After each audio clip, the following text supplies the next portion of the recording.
Bonjour à tous. Du coup, je propose à Madame N pour la ville de Sceaux de démarrer par un premier témoignage sur la mise en pratique de la commande publique circulaire environnementale au sein de la ville de Sceaux pendant 5-10 minutes. N'hésitez pas à lui poser toutes les questions que ça pourrait susciter dans le chat pour un petit échange en fin de témoignage. Allez-y, Madame N. Oui, bonjour à tous. Donc, ma présentation aujourd'hui est en fait une présentation sur le lancement d'une démarche interne d'achat circulaire qui est ici au sein de la ville de Sceaux. Excusez-moi, Madame N, j'y pense, j'ai vu que votre caméra fonctionnait tout à l'heure, si vous pouvez l'activer en même temps. Parfait. Oui, voilà. Merci. Bonjour. Voilà, donc l'intervention aujourd'hui est sur le lancement d'une démarche interne sur l'achat circulaire, notamment dans la ville de Sceaux. Si vous pouvez tourner la page.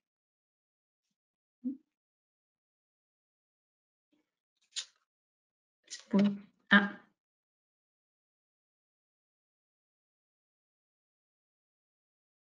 Voilà.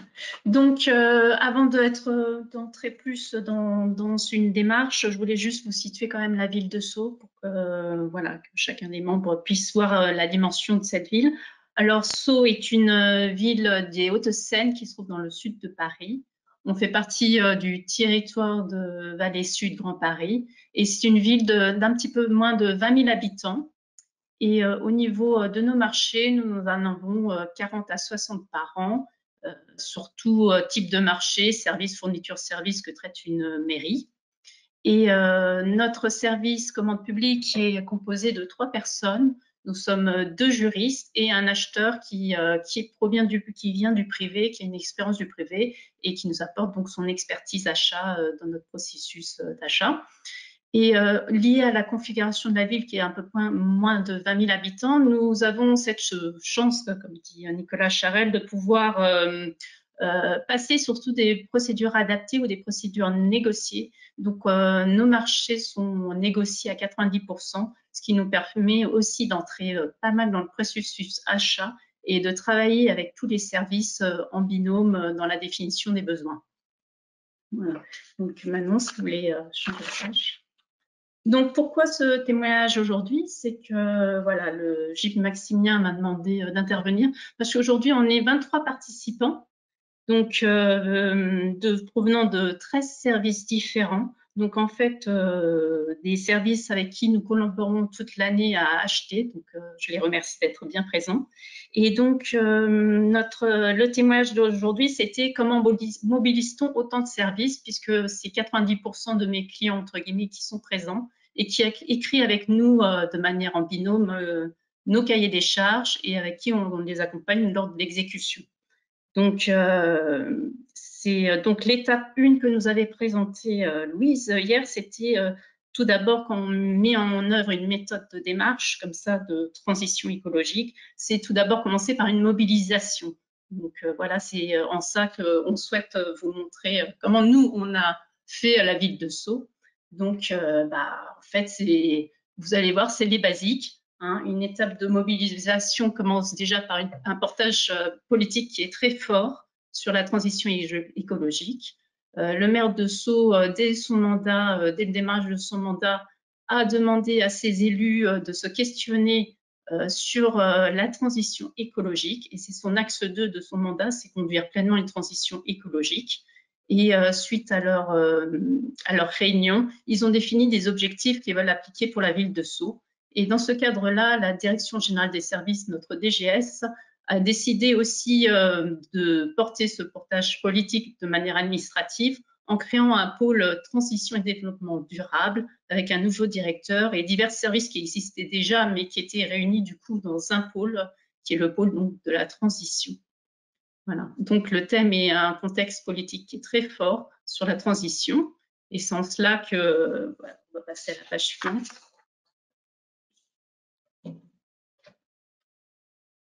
Et donc, du coup, la Direction générale des services, au vu de la demande politique, demande à chaque direction ou pôle de réfléchir en termes d'action sur la transition et de répondre à cet axe de politique dans leur matière pour répondre à la demande donc, politique. Donc, nous avons donc ce contexte administratif et politique important. Et donc, de mon côté, lors du lancement du 11 mars 2021 par le GIP Maximilien de la mission d'accompagnement des acheteurs publics, nous avons donc pris, voilà, donc on a bien vu que, comment dire, que c'était une réflexion qui demandait à être mise en place. Et suite à ce lancement où voilà, on a vu qu'il y avait quand même beaucoup d'obligations qui devenaient de plus en plus importantes, qu'il fallait réfléchir pour le manière de mettre de manière un petit peu plus uniforme dans notre collectivité, dans notre organisation. Donc on a fait une réflexion, donc du coup on a présenté notre projet de faire une démarche à notre directrice de la commande publique, finance et achat, voilà, services informatiques, qui est aussi DGA, et aussi au directeur du pôle transition de mettre en marche une démarche.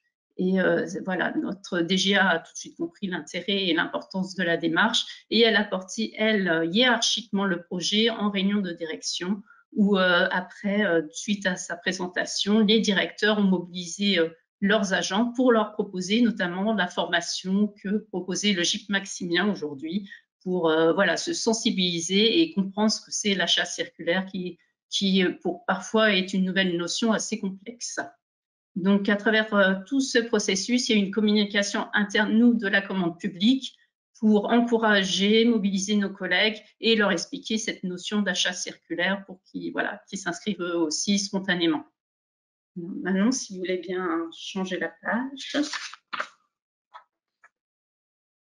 Donc, à travers ce processus, il a bien fallu apporter des arguments. Il ne suffit pas d'aller dans une formation spécialisée, c'est leur faire comprendre l'intérêt de cette formation.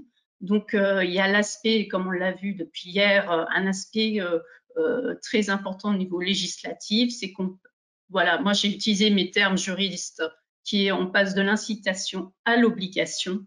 Et c'est en ça qu'il devient important aussi d'intégrer cette démarche. Et comme on a vu que c'est très technique, hein, que nous, en termes d'acheteurs, nous travaillons toujours avec les services opérationnels, on s'est dit que c'est aussi un moyen de monter en compétences. Et grâce à ces programmes d'accompagnement que propose le GIP Maximilien, eh ben, on peut passer enfin de la théorie à la pratique, d'avoir un comportement justement un peu plus impliqué, et grâce à un parcours qui nous est aidé, enfin, rythmé par ce que propose notamment le GIP Maximilien, le programme d'accompagnement.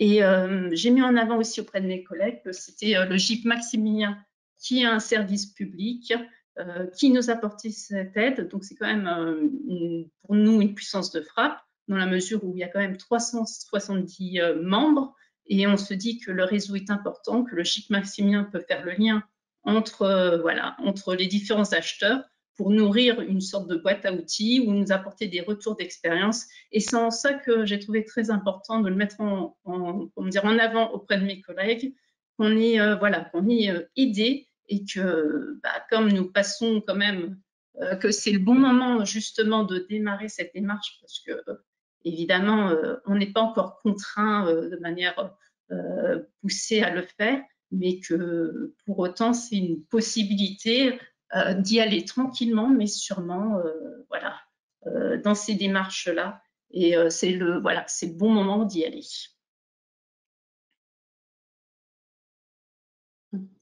Et voilà, je vous remercie.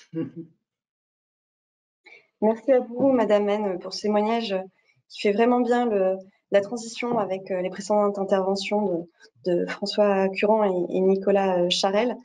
Et merci aussi de faire la part belle au programme que vous avez su mettre en avant pour mobiliser vos équipes. Vous insistez particulièrement sur le portage politique et puis la mise en place progressive dans les directions de la commande. Donc voilà, vous avez démarré quand exactement les démarches Eh bien, tout de suite après le 11 mars, parce que vous nous avez convaincus et qu'on s'est dit qu'être accompagné, c'était le moment d'y aller. se lancer. Et comme dit Nicolas Charel, c'est un changement de comportement qu'on doit acquérir aussi. C'est donc passer de l'intention à l'action. Et voilà, donc c'est une sorte de sécurité finalement d'être accompagné par le GIP. Et parce que c'est quand même complexe tout ça. Et voilà, donc, on se fait coacher entre guillemets. Ouais, tant mieux. L'idée, c'est justement de vous aider à y voir plus clair Tout dans à votre fait. accompagnement.